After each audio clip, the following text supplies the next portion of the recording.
Hello, everyone, and welcome to the Self-Publishing Tips and Tricks Show, a series designed to give you insight into the world of self-publishing and marketing your books. I'm Morgan Lee, and I'm here with my co-hosts. I'm Shannon, writing under the pen name of S.D. Huston. And I'm Ben Pick. Today, we are here with co-writing sisters E.L. Summers and L.N. Frost. We're going to ask them about their co-writing process and how they market their work. But before we jump into the interview, do you guys have any news or points of interest that you want to talk about? Yeah, sure. So this is coming out March 15th, but honestly, this is like, 3 or 4 days after we did the last one, the last interview. So I don't have much to add other than in the middle of March, I should be done with my book. I have my timeline already out, and I'm actually getting ready for the process of looking for all my different readers, the alpha, beta readers, and I want to put together a typo buster team to help me out with the editing and all that as well. And yeah, so looking forward to that. Nice. And I don't think I'll have anything, well, I definitely won't have anything writing related, but I will have my 100th episode for Running to Write, which should be coming out right around then. I think it'll be the weekend after. So I'm going to do slightly off schedule, but probably be a Saturday. So that way I can do something fun and it'll be a fun party. So hopefully I'll see y'all there. Congratulations on that. That's a milestone. Thank you. Yeah. Running to Write. And then for me, I don't really have anything big going on. I'll probably still be working on book 3, middle of March, and hopefully still posting consistently on YouTube. So subscribe to my channel and you'll see what else comes up for me in the next couple of weeks. So let's get into talking about our guest authors today. E.L. Summers, also known as Lauren, has been writing for the last 10 years. She is a blind author and poet of paranormal romance and urban fantasy. In 2022, she published a fantasy anthology titled Realm of Enchantment, a mystic anthology featuring poems and short stories by 12 authors, and plans to continue this creative anthology annually. She hopes to inspire creativity and imagination with her writing. We also have Lauren's sister, L.N. Frost, also known to us as Nicole, who has been writing for the last 20 years. She is a blind author and poet of urban fantasy and paranormal. After publishing her poetry book, Shadow's Abyss, a book of poetry, she has had other poems featured in anthologies such as Maryland's Best Emerging Poets by Z Publishing and Fare Thee Well by Dreampunk Press. Nicole looks up to the magnificent work of poets such as Edgar Allan Poe and Emily Dickinson, and works by Shakespeare and the Brothers Grimm. Her passion for writing and reading doesn't stop at sonnets and novels. Her inspiration mostly comes from nature, ancient history, and classic literature. Great ancient civilizations intrigue her, awakening her mind and inspiring her to create more stories. Both Nicole's and Lauren's debut novel is the co-written Hunted, The Immortal's Kiss, which is available on Amazon. The novel was inspired by Lauren's poetry, a self-published collection titled Ignited Melodies, a book of poetry. And now we welcome Nicole and Lauren.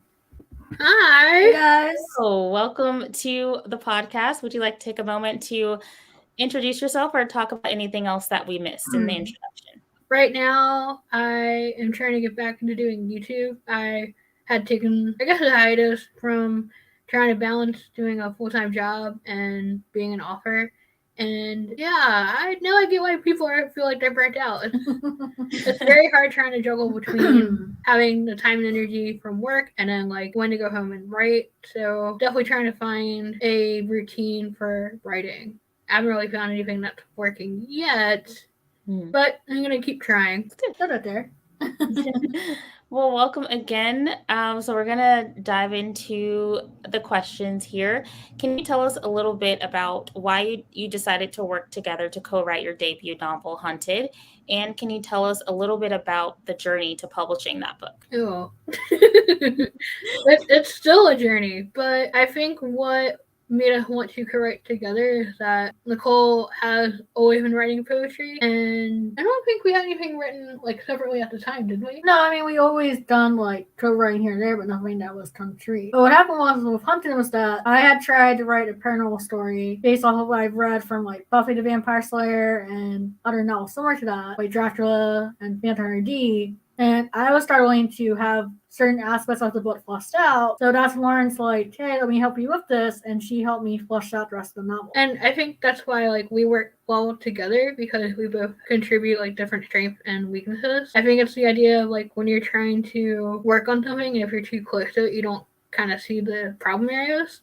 until like somebody else comes in and says, well, hey, if you work on, you know, like setting or plot, then this will help make your story stronger. And because we already know each other so well, like, not that there hasn't been issues where like we butt heads, but it doesn't happen as often as you would think when you hear the idea of people co-writing together. That is interesting to know, especially if you guys have like different strengths and you can combine your strengths to make a really good story. So how did you guys decide to self-publish it instead of going the traditional route with your novel? Well, we wanted to originally do the traditional route, but we found that it was difficult to find a magazine or a company that would want the novel because a lot of companies wanted you to already be well known in the community and already have works that are published. And that's when Lauren suggested that we try doing a self-publish through KDP and then maybe in the future try them with the traditional publishing. Do you see any unique benefits and disadvantages with co-writing a book with a family member? Like I said, I think one of the benefits is that you know that person really well. So you have an idea of what might give them the incentive to want to write, especially if like they're having a bad mental health day or they're just having writer's block and they don't want to write, like what happened the other day. But also the fact that you also hesitate on bringing up the arguments because you know how they'll react and you don't want to set them off. What? Why is that directed at me? I'm the good one. Uh-huh. So when you're writing together, how do you manage each other's expectations for what the book should be to make it something that you're both proud of? Doing multiple read-throughs by both of us. So for example, I'm more of a planner and Lauren's a plotter. So I'll write out the skeletal outline and then we'll divide up the characters based on which ones are just easier for us to write to. And then once the book is finished with Lauren adding in the setting and more details, Lauren will usually read the book first to find any errors, and then I'll read it a second time and we'll go back and forth until we're both happy with the final result. I don't know. I definitely think like unless you have an idea of like the outline for the story, I'm definitely a pantser. I'm just like you are totally a planter. I'll have the idea in my head and like the characters that I want to add to the story, and I'm like, how do I work in the plot? How do I end it? Or it would just continue to go on forever. So I think there's definitely pros and cons of being a pantser, planter, or planner. So the fact that you guys are on different scales, again, you complement each other, I think, in many ways in your work. Yep, I agree with that. Both of you have a disability. Can you tell us a little bit about that and how it makes self-publishing more difficult for you and the steps you take to overcome any obstacles? Yeah. You want to go? Sure. So we were both diagnosed with a visual disability called Bardet-Biedl syndrome, or BBS for short. And how we got it was that both our parents had carried the recessive gene. And because we were the third and fourth child born, we had a higher percentage of getting it than our older two sisters. And it mainly causes vision disabilities because it's the retina slowly deteriorating, but it also affects us different ways. For example, for me, it's because of the fact the retina helps with light distribution, that my eyes are highly sensitive to light, where Lauren, I'd say you lost your vision once before I did. Know that? Yeah, I mean, I know you were saying the other day that you had only lost a lot more of your vision within the last 2 years, but I feel like I lost a lot of my vision at like 14. Because for those that have BBS, a lot of times puberty is the time where you lose a lot of your vision. And I think how it affects me is that I definitely have to set limits on like screen time, because even though I like reading and I like doing things on YouTube, I feel like after I'd say like more than like 2 hours I have to go take a break and do something, either like listening to something or just like sitting in a dark room, because then my eyes are like, no more. Right. And for me, it's more of like, I have the fun ability where all my senses are heightened. So if we went somewhere, like say to see a movie or to a concert, I would need a quiet space afterwards because I would be overstimulated from it. And because when we were younger, I did a lot of reading. I feel like in my writing, I show that because my characters are more like detail oriented or showing intelligence, where Lawrence is more of showing more of like having like habits or nervous steps. Right. Or just like the idea of like how the character would interact with other people differently too. Right. I see. If you could pass on one thing to aspiring self-published writers, What's your best publishing tip or trick? Not to get burned out or frustrated when the book isn't coming as smooth or as simple as you hope. Like, you're gonna have times where you have to step away from what you're writing and go do something that has nothing to do with it and then come back to it with a fresh start. Otherwise, you'll be so focused on what's wrong with it, you won't ever see it finished. Are you talking about Hunted? No. No, earlier I'd mentioned that our debut novel Hunted is still a journey because I didn't notice it, but I think Nicole did, and we had other people point out to it that it could benefit from having like more developmental edits, even though we had people review the book and we had beta readers review the book and we thought it was fine. So we want to rebrand the book with a new cover and working with a fellow YouTuber to help edit the book. Well, guys, we got the edits we knew of, but then there's another set called visual edits that we never caught, and we never would be able to catch for that reason. What do you mean? I think it's also that we as writers know what we wanted to write, and so it might not always be what's actually written on the page. I've definitely fumbled over a couple of lines where I've had comments, and I could swear that I put it in there, but the comment would make it very obvious that I was missing parts of the sentence. I think Ben was saying, like, you have the intention of putting the thing in there, but then sometimes either you miss the mark entirely or that it doesn't come out the way you had hoped. And it's okay. Well, what I was saying, what visual edits are is that you look at a page, you can see, like, okay, the comments go here, or there's be space in here. But because of the fact we're using audio, we don't see that. And sometimes that's what happens when you need a new pair of eyes look at stuff. Well, and Sharon, that's your first book, and I don't know if the rest of y'all feel this way, but I know my first book, I'm like, I want to rebrand that thing. I want to get a developmental edit done on it. Yeah. I feel like everyone feels that way with your first book, because it's your first novel, so you're just now learning the tricks. Yeah, I think my advice, and I feel like I should take my own advice, would be to not compare yourself to others, because I think you have to have realistic expectations for yourself, and comparing yourself to others will just lead you down this very negative rabbit hole, and you'll just have imposter syndrome and self-doubt. And obviously, like, you can always improve upon something, but when you try to compare it to other people, it's, in your eyes, it's never going to be good enough, and that might prevent you from getting anything out there. Yeah, that's really good. A really good point. So we're going to switch gears a little bit from publishing to marketing. What kind of marketing do you both do for your books, and do you split up the marketing tasks if it's for something you co-write? It's all her. Yeah, even when you write your own thing, you're like, I need help. I don't know what to do. Because I feel like social media and marketing is still very new to you. And I think it can be overwhelming for you. So you're just like, well, Laura knows what she's doing, even though I don't. Here you go. I recently dipped my toe into trying to do like book tours and more paid marketing, but it's still a very new and overwhelming experience. But I definitely think it helps to use social media to help market your book, but I don't think it should be the only thing that you use. And I think it's good that you guys are just taking it, step by step, learning this and then doing that and then moving on to something else and learning that before you move on to the next thing. I think that helps to make it seem more manageable. Right. It also doesn't help that a lot of things that people suggest to help with your marketing, a lot of people don't realize that it's not accessible. So we have to find things we can use that other people might suggest we can't access. Oh yeah, that's a good point. I think it was I can't think of what it was called. I have a brain fart. But Shannon, you mentioned it was something she had used for marketing her first book. PD Pocket. You talking about something I did? Yeah. Oh, I don't know. I know I'm having a brain fart. It's been well over a year since I marketed my first book so much. That's something new with KDP.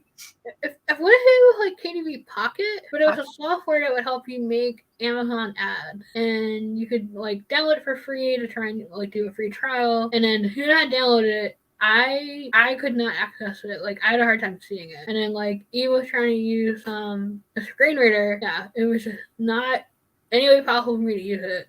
I was like, but it was a good recommendation. I want to use it. And it's like, denied. Yeah, sorry. I don't recognize what you're talking about. I wish I did.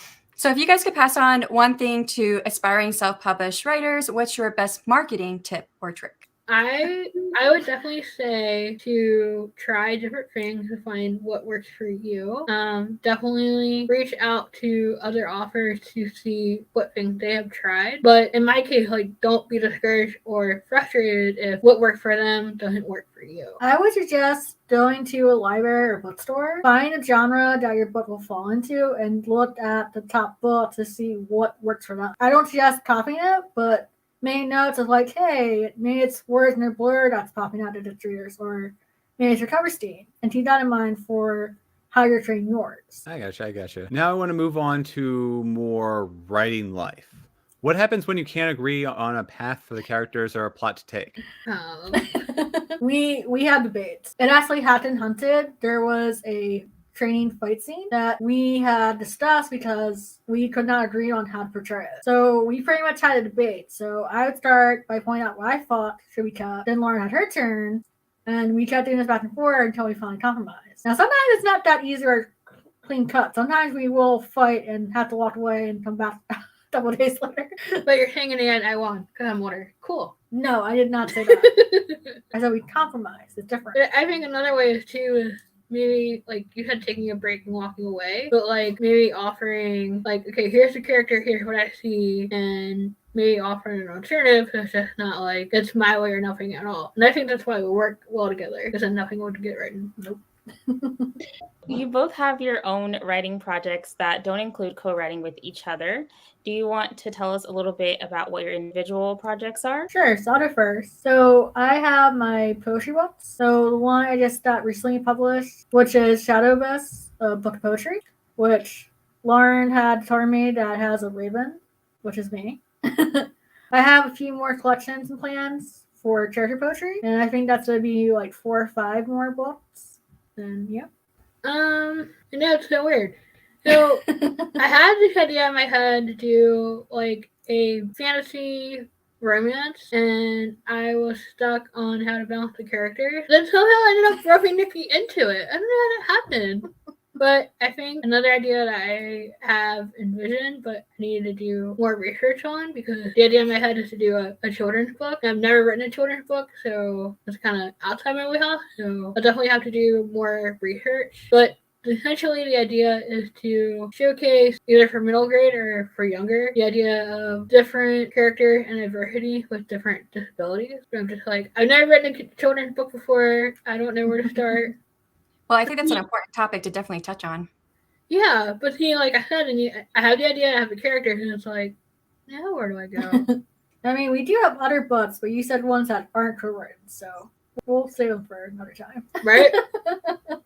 Well, that leads us into my question, which is, what's the next book that you guys are co-writing together, and can you tell us when it's coming out?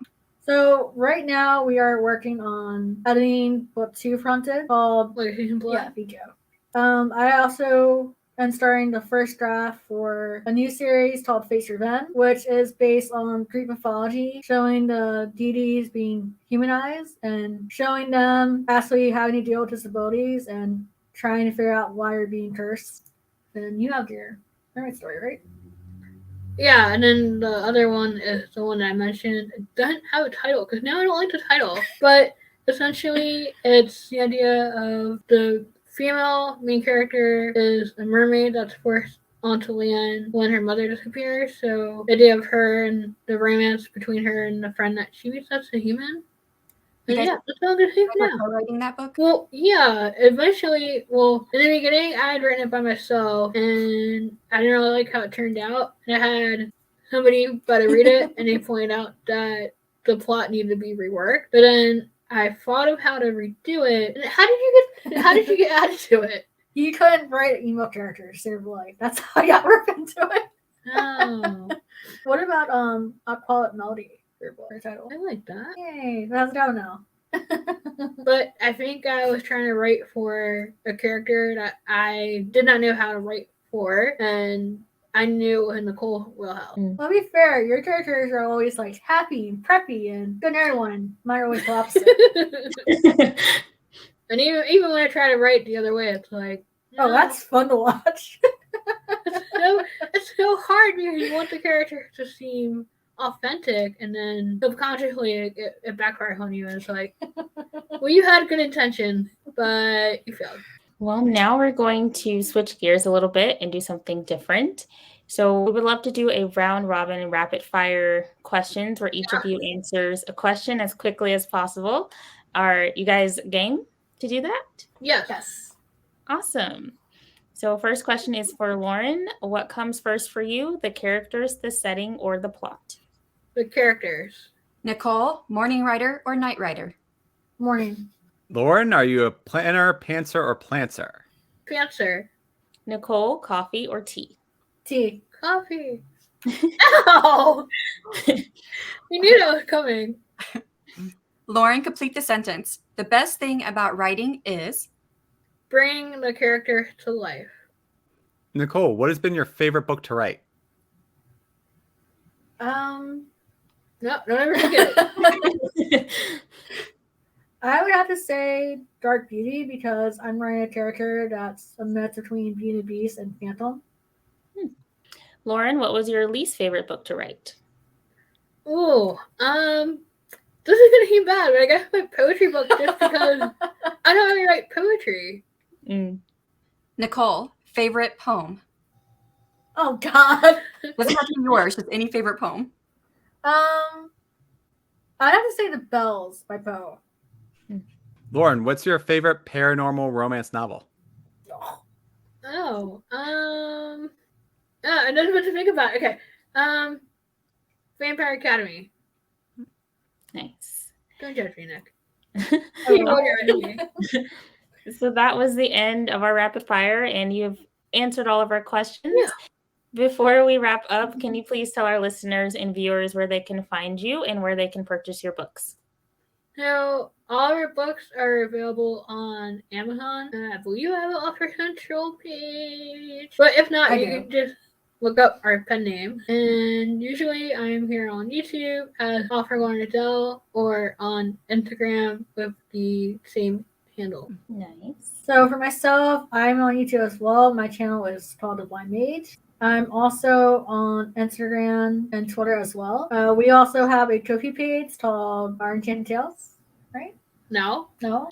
Now you lose point. You don't know the Ko-fi name. What? The Ko-fi page is Enchanting Tales Publishing because that's one day. It was close. Nope. You failed because one day we would like to run our own publishing company. Awesome. So yes, be sure to check out all of their links. Thank you so much for joining us today. A big thank you to Lauren and Nicole for giving us your insight and your experience into co-writing a book. And I also want to say thank you so much to our listeners and viewers. This episode actually wraps up our second season of the Self-Publishing Tips and Tricks podcast. We will be back with regular episodes on July 1st, but be on the lookout for some off-season episodes. And that's all we have. So goodbye, everyone. Next season, bye.